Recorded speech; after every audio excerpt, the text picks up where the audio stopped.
I'm Jomoke Fashole. This is In Spirit, our Sunday breakfast programme here on BBC London 94.9 FM. Now, as you know, I'm really into my poetry. I run a poetry night at Ronnie Scott's. We all like a bit of creativity on this show, and we've had slam poets in before, but this time a group of poets are holding an open mic night on the theme of revolution. They won't be short of material in this current climate, there's no doubt about that.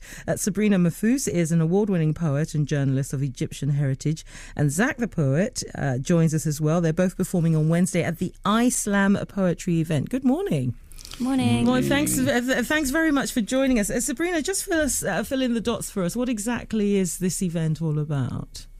Oh, no, should I go to Zach? You look like, go to Zach! There was that moment. Okay, Zach, tell us. We can go to me, okay. iSlam Poetry is a touring poetry event. It's slam performance poetry. It's toured a few cities around the UK, and we're coming to London on Wednesday. Mm-hmm. Soul City Arts are the organisation which presents it, which is run by Muhammad Ali, the aerosol Arabic, the graffiti artist. Oh yes, so, yes, we've had him on the programme before. You have. So sometimes we combine live art and whatnot in Soul City Art projects. This one is a standalone thing. Right.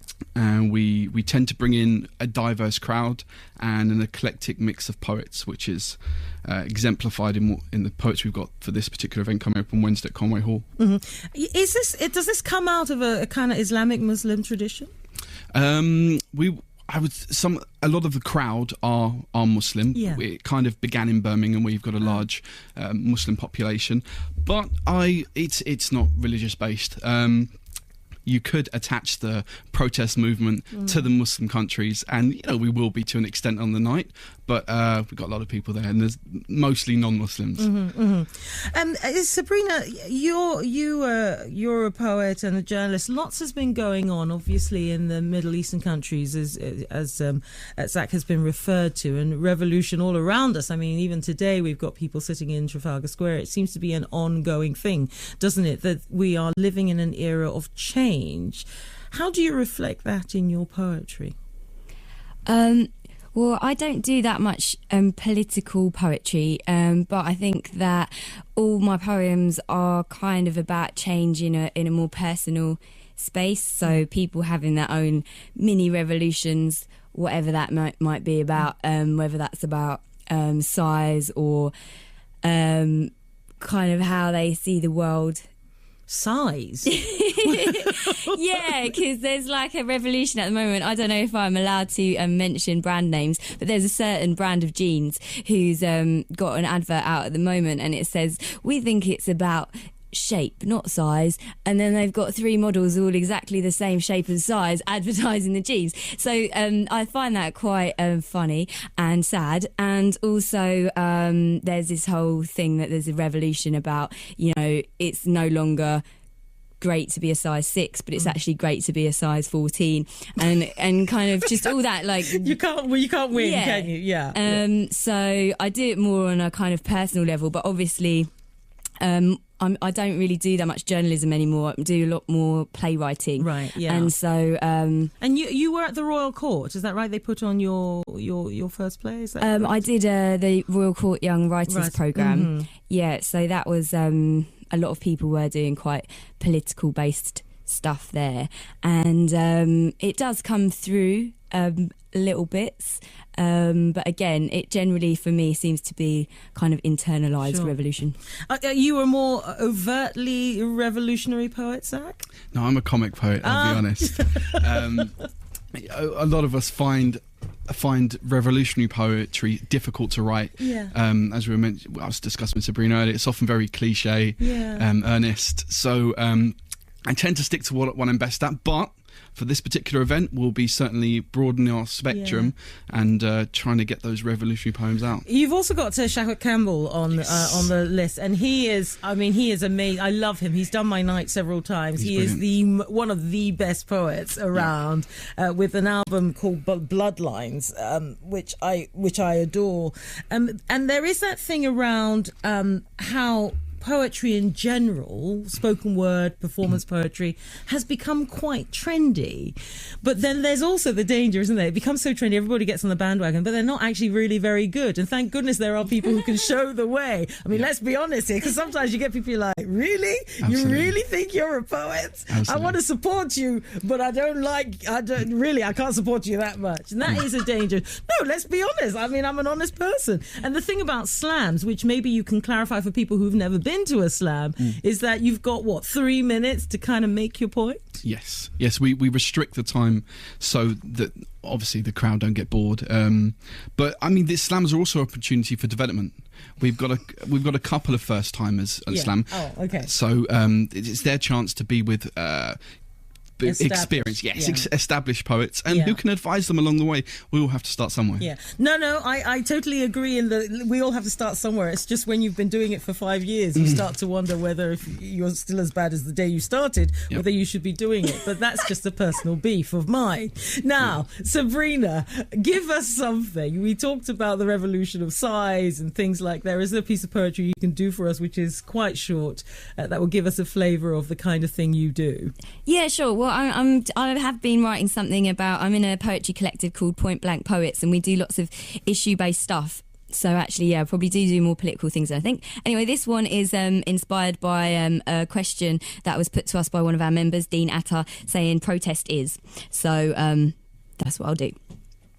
Protest is on the top of my to-do list. It's just that lots of other things seem to fling themselves on top of the top. And the further under sheets of scribbled notes of friends to phone and names to tweet and dates to keep free it goes, the further away I am from actually going.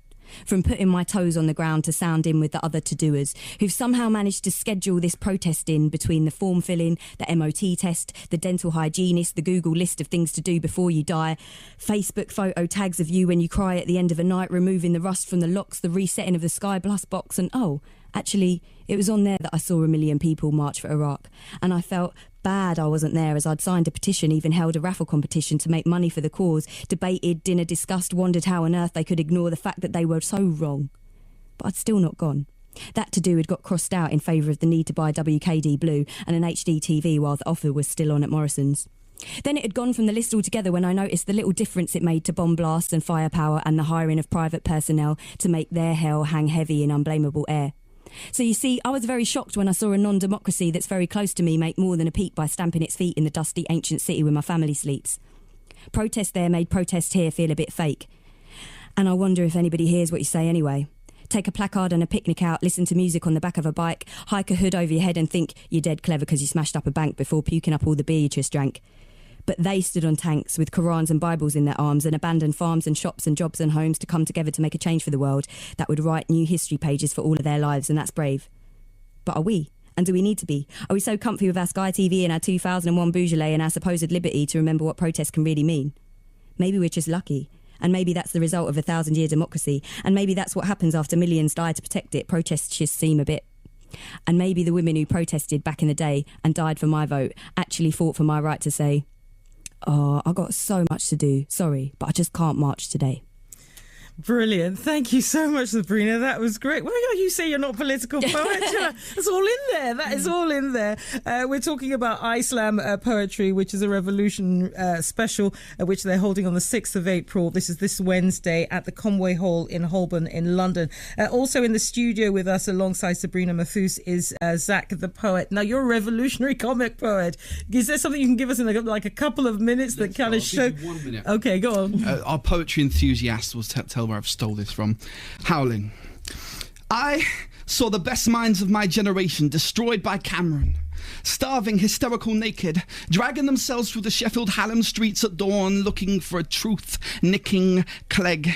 Angel-headed hipsters burning their books for the ancient heavenly focus on bus drivers and economists in the machinery of lies, who, poverty and tatters and hollow-eyed and high, sat up smoking in the supernatural darkness of cold water flats floating across the tops of baby boomer bias, contemplating even greater invasions, who bared their brains to capitalist ideas and saw Mohammedan immigrants ignorance, scrubbing urinals in illuminated restaurants where expenses suck up the tabs, who pass through universities with radiant cool eyes, hallucinating developed world status and banking tragedy among the scholars of war, who were expelled from the academies for crazy and publishing obscene demands on the windows of sense, who cowered in unshaven rooms in underwear, burning their money in wastebaskets and listening to the counter-terrorism through the wall. Because if you're not radicalized, then you haven't been paying attention, and it's not worth a mention. And if I see another puppet leader, then I'm calling Jim Henson. And I shake my brother's hands and holding his tension. Where is my pension?